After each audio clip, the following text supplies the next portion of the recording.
มาเจ้าวันนี้มันนี่จะพามากินส้มป่าส้มตำนะเจ้านี่ไม่ได้ซื้อมาจากเพจกินแซ่บแบบนัวๆนี่จึบยากหั่นเป็นกินอันนี้ครึ่งกิโลนะเจ้า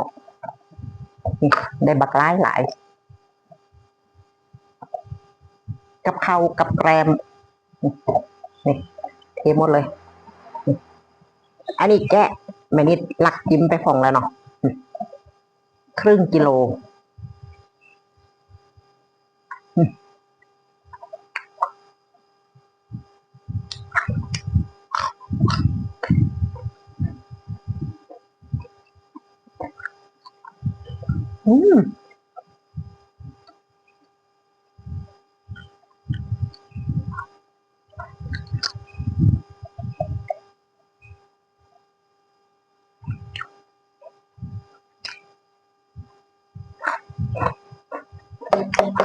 กิโล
ได้เยอะมาก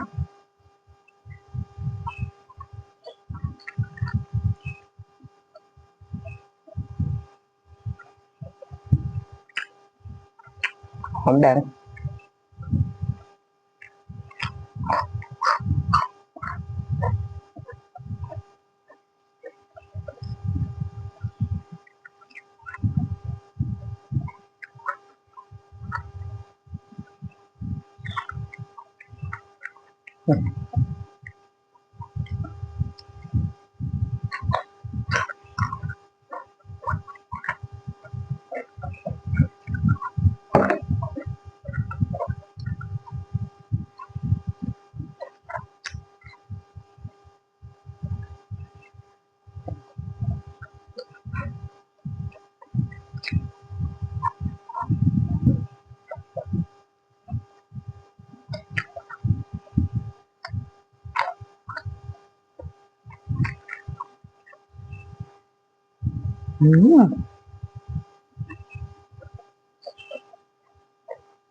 กับหอมแดงเข้ากันอยู่หอมแดงออกหวาน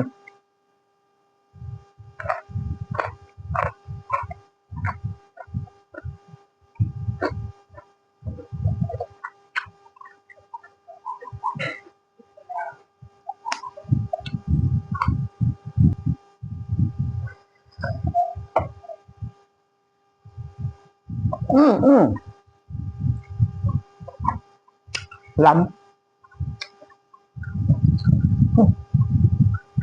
กะเพรากับสุดยอด